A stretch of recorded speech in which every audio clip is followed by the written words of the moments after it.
Hey all, this is Vinay Singh from wishacademy.com and in this video I have a question for you guys. What is BEM? Well, ये जो question है काफ़ी trend कर रहा है आजकल interviews में, specially for web developers and front end developers. So if you don't know what is BEM standard of CSS, then don't worry, you are going to learn this in this video in just 15 minutes only. Okay, BEM जो है उसका मतलब है block element and modifier. इसमें एक naming convention standard की बात होती है. लाइक अभी तक हम जो CSS क्लासेस में नाम रखते थे एलिमेंट्स के, ओके, CSS क्लासेस के नाम जो होते थे वो हम हमारे अकॉर्डिंग रख लेते थे, लाइक मन की क्लास. लेकिन अब यहाँ पर एक स्टैंडर्ड डिफाइन हो गया है कि आपको किस तरह से एक स्टैंडर्ड के साथ आपकी CSS क्लासेस का नाम रखना चाहिए. एंड इसमें 3 तरह की क्लासेस की बात होती है: block classes, element classes and modifier classes. Okay, so इनके कुछ बेसिक सिंटेक्स हैं जो आपको पता होना चाहिए एंड एक स्टैंडर्ड आपको पता होना चाहिए कि क्या होता है. And then it's done. This is the BEM standard. So how it works, let's see. We are not going to talk about it, we are going to code it. So let's code it guys.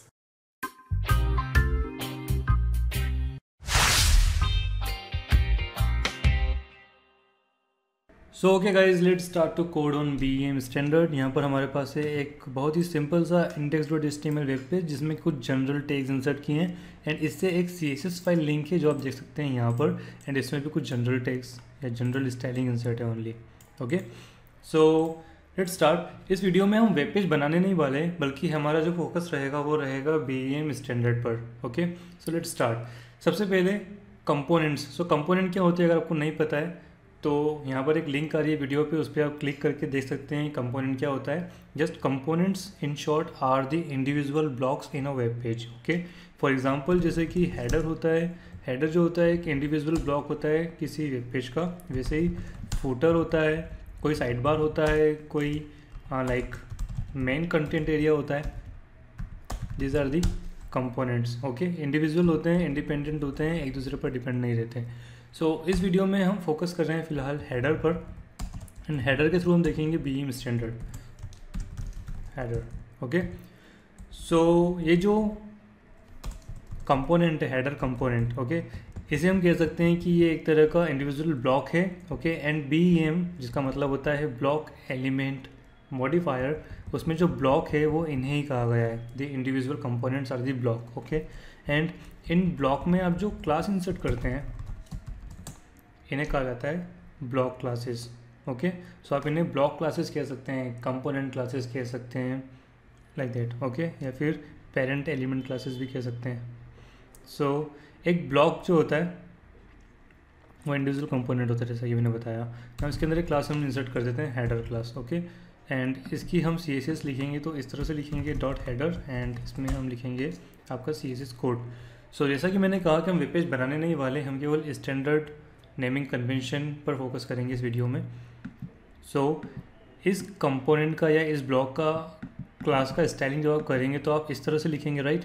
अब इसके अंदर चलते हैं. सो इसके कुछ children element होंगे. For example कोई div होगा जिसमें हम लोगो इंसर्ट करेंगे, एंड कोई div होगा जिसमें हम मेन्यू बार इंसर्ट करेंगे. इसी तरह search bar and extra links वगैरह आप इंसर्ट कर सकते हैं. ओके, सो एक ब्लॉक के अंदर जो चिल्ड्रन एलिमेंट्स है वो हैं एलिमेंट्स उसके. Okay, children element.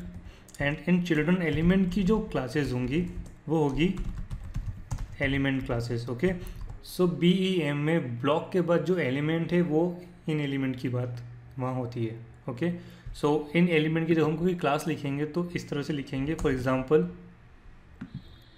ये है लोगो. ओके, एंड लोगो जो है वो हेडर कंपोनेंट से बिलोंग करता है. सो इसकी क्लास का नेमिंग कन्वेंशन हम कुछ इस तरह देंगे. इसका पेरेंट कंपोनेंट मतलब ब्लॉक क्लास मतलब header. Okay, then double underscore and then आपकी एलिमेंट क्लास का नाम मतलब कि logo in this case. Okay, so यहाँ पे आपको डबल अंडरस्कोर जो है वो फॉलो करना है. ये इसका स्टैंडर्ड सिंटेक्स है और वो क्यों है मैं आपको बताऊँगा. ओके, इसी तरह अगर आपको मेन्यू बार के लिए क्लास इंसर्ट करनी है तो उसका नेमिंग स्टैंडर्ड होगा like header underscore underscore menu bar. Okay, like this. So इसकी जब हम स्टाइलिंग करेंगे तो इस तरह लिखेंगे dot header and logo, then dot header and menu bar, इसी तरह सर्च बार होता तो dot header score search bar like this. Okay, so this is the BEM standard for element classes. Okay, ये है ब्लॉक क्लास, ये है element class. Okay, अब nested अगर एलिमेंट्स हो तो आप क्लास का नाम किस तरह देंगे? फॉर एग्जांपल अगर मेन्यू बार के अंदर यहाँ पर आप कोई UL इंसर्ट करते फॉर एंकर लिंक्स इस तरह से, तो आप यहाँ पर क्लास का नाम क्या देंगे? क्योंकि यहाँ पर आप देखिए तो ये हेडर है, हेडर के अंदर हेडर मेन्यू बार है, हेडर मेन्यू बार के अंदर लाइक लिस्ट है, तो क्या ये सही होता? Header underscore menu bar underscore list? No, it's not correct and ये BEM स्टैंडर्ड में नहीं आता है। ओके, तो इसमें आप नाम किस तरह देंगे? आपका जो कंपोनेंट है, जो इंडिविजुअल कंपोनेंट है, आपका जो ब्लॉक है, केवल उसी की क्लास आपको लेनी है, मतलब इस ब्लॉक क्लास को आपको लेना है। यही प्रीफिक्स की तरह यूज़ होगी सभी चिल्ड्रन एलिमेंट में, और उसके बाद आपको डायरेक्टली चिल्ड्रन एलिमेंट क्लास का नाम लिखना है, लाइक हेडर लिस्ट। ओके, सो इसकी CSS होती तो इस तरह लिखी होती। Okay, so I hope it's clear. Block element आपको सिंपल इसी तरह लिखना है। अगर फुटर होता तो फुटर में आप एक क्लास देंगे एंड उसका नाम दे देंगे लाइक फुटर। मेन कंटेंट है तो आप उसमें एक क्लास देंगे लाइक मेन कंटेंट और एनीथिंग लाइक दैट, और उसके बाद आपको इन्हीं को प्रीफिक्स की तरह यूज़ करना है। लाइक अगर फुटर में लोगो होता तो उसका क्लास होता फुटर लोगो डबल अंडरस्कोर के साथ। ओके, सो यहाँ पे डबल अंडरस्कोर का यूज़ क्यों किया जाता है? Well, double underscore as a separator यहाँ पे यूज़ किया जा रहा है block class and element class के बीच में। एंड डबल इसलिए यूज़ किया जा रहा है क्योंकि कई बार जो डिज़ाइनर्स होते हैं वो सिंगल अंडरस्कोर का यूज़ करते हैं मल्टीपल वर्ड वाली क्लास का नाम लिखने में। For example dot mega menu. Okay, so there are several designers जो इस तरह से क्लास का नाम जो है फॉलो करते हैं। इन्हें मैं हटा देता हूँ। I think it's clear now.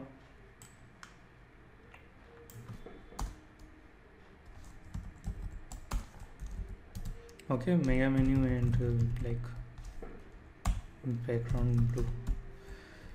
सो इस तरह आप देख रहे हैं कि मल्टीपल वर्ड्स यूज़ हो रहे हैं, तो कई बार जो डिज़ाइनर्स होते हैं इस तरह क्लास लिखते हैं, कई बार इस तरह से लिखते हैं। सो इसलिए BEM में जो सेपरेटर्स होते हैं वो डबल होते हैं, like double underscore, double hyphen and double hyphen को फ्लैग कहा जाता है। Okay, so block class is clear, element class is clear. अब बात करते हैं मॉडिफायर क्लास की। सो मॉडिफायर क्लास का नाम से पता चल जाता है कि वो क्या करने वाली है, मॉडिफाई करने वाली है एग्जिस्टिंग क्लास को। एग्जिस्टिंग क्लास कौन सी क्लास? वेल, ये दोनों क्लासेस को मॉडिफाई करती है, एग्जिस्टिंग ब्लॉक क्लासेस को भी और एग्जिस्टिंग एलिमेंट क्लासेस को भी। वो कैसे, चलिए देखते हैं। यहाँ पर हम एक बटन ले लेते हैं अब मेन कंटेंट में, इसे मैं हटा देता हूँ लिस्ट को। ओके, नाउ मेन कंटेंट के अंदर हम एक बटन इंसर्ट कर रहे हैं एंड बटन जो एक इंडिविजुअल कंपोनेंट है। ओके, ये हेडर में भी यूज़ हो सकता है, फुटर में भी यूज़ हो सकता है, मेन कंटेंट में भी यूज़ हो सकता है, साइड बार में भी यूज़ हो सकता है। तो buttons are the part of style guide. Okay, so button की मैं क्लास ले लेता हूँ button as block class. Okay, and इसका लेबल है रजिस्टर एंड इसकी क्लास की प्रॉपर्टीज़ हम लिखते हैं यहाँ पर डॉट बटन। ओके, एक बटन की स्टाइलिंग में कर देता हूँ यहाँ पर। Background colour is like green.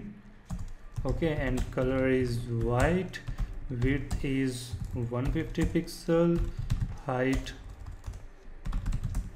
is like 50 pixel, and border radius should be 5 pixel and border should be 9. Okay, चलिए आउटपुट देखते हैं क्या आ रहा है इसका। Browser and refresh. Okay, so यहाँ पे देख सकते हैं बटन आ गया यहाँ पे अच्छा सा। एंड अब हम चाहते हैं एक मॉडिफायर क्लास यूज़ करना। सो मॉडिफायर क्लास का यूज़ कब किया जाता है वो समझिए। जब कोई आपके पास ऐसी क्लास हो जिसकी कोई स्पेसिफिक प्रॉपर्टी आपको ओवरराइड करनी है किसी पर्टिकुलर एलिमेंट के लिए, तो आप मॉडिफायर क्लास का यूज़ करते हैं। फॉर एग्जांपल हमने बटन बनाया, इसे समझिए कि एक प्राइमरी बटन है। ओके, अब हम बनाना चाहते हैं एक सेकेंडरी बटन। तो सेकेंडरी बटन में जो डिफरेंस होगा वो कोई ज़्यादा डिफरेंस नहीं होगा। अगर प्राइमरी बटन हमारा ग्रीन है तो सेकेंडरी बटन को हम ऑरेंज ले लेंगे, मतलब उसका बैकग्राउंड कलर हम ऑरेंज कर देंगे। ओके, सो हम यहाँ पर यूज़ करेंगे मॉडिफायर क्लास। लाइक सबसे पहले आप लिखेंगे वो क्लास जिसे आप ओवरराइड करना चाहते हैं, for example in our case button class. Okay, then ये मॉडिफायर क्लास है तो आपको यहाँ पर यूज़ करना है फ्लैग या डबल हाइफन, और उसके बाद आपको लिखना है मॉडिफायर क्लास का नाम, for example secondary in this case. Okay, now अब आप इसकी वो प्रॉपर्टी ओवरराइड कर दीजिए जिसे आप बटन क्लास से ओवरराइड करना चाहते हैं। फॉर एग्जांपल मैं ग्रीन को ऑरेंज करना चाहता हूँ, simple, so background colour orange. Okay, and बाकी सब प्रॉपर्टी ओके है, मुझे कलर भी चेंज नहीं करना है, विड्थ भी चेंज नहीं करना है, हाइट भी चेंज नहीं करना है, everything is fine. So now हमने एक सेकेंडरी बटन बना लिया है केवल इतने कोड से। ओके, अब हम इसका यूज़ करते हैं। तो रजिस्टर जो है वो ग्रीन है, मैं चाहता हूँ कि जो लॉगिन बटन हो वो ऑरेंज हो। सो इस बटन प्राइमरी क्लास की जो क्लास है BTN बटन, इसके आगे आपको लिख देना है button secondary. Okay, save it and refresh, and ये देखिए यहाँ पर रजिस्टर बटन आ चुका है, यहाँ पर लॉगिन बटन आ चुका है, दोनों की कलर अलग अलग है, बाकी सभी प्रॉपर्टीज़ जो हैं वो सेम है। सो इस तरह हम मॉडिफायर क्लास का इस्तेमाल करते हैं। हमने मॉडिफायर क्लास यहाँ पर ब्लॉक में यूज़ की है, आप चाहें तो एलिमेंट में भी यूज़ कर सकते हैं। किसी एलिमेंट में अगर आपको यूज़ करना है तो सिंपल है, लाइक कुछ अगर ऐसा होता हेडर लोगो जो हमने लिया था, ठीक है, उसकी मान लीजिए कि विड्थ जो है वो है 150 पिक्सल, ठीक है, देन हेडर लोगो, एंड इस तरह से करके आप कुछ मोबाइल बना देते हैं जो कि एक मॉडिफायर क्लास है। ओके, और मोबाइल पर उसकी विड्थ हो जाती 80 pixel, something like this. Okay, just example code है। सो इस तरह हमने यहाँ पर एक ब्लॉक क्लास की मॉडिफायर क्लास बनाई एंड यहाँ पर एक एलिमेंट क्लास की मॉडिफायर क्लास बनाई। Okay, so this is BEM, block, element and modifier. Okay, so I hope this is clear. बस ये नेमिंग कन्वेंशन स्टैंडर्ड है जिसे आपको फॉलो करना होता है, एंड इससे आपकी पेज की रीडेबिलिटी, यूजेबिलिटी एंड अंडरस्टैंडिंग बढ़ जाती है और पेज को आप आसानी से स्केल कर सकते हैं। फॉर एग्जांपल अगर आपको हेडर सेक्शन में स्केल करना है तो आपको आसानी से दिख जाएगा कि हेडर का कोड यहाँ पर चल रहा है, आप यहाँ पर हेडर का कोड लिख दीजिए। It is just like that. Okay, so this is not a necessary part in CSS, but it is a good standard that should be followed by designers and front-end developers. Okay, so okay, this is enough for this video. So guys, कैसा लगा ये video and what do you think about BEM standard? Don't forget to put your comment below the video. Don't forget to hit like, share and subscribe the channel wishacademy.com. See you in the next video guys. Till then, happy coding.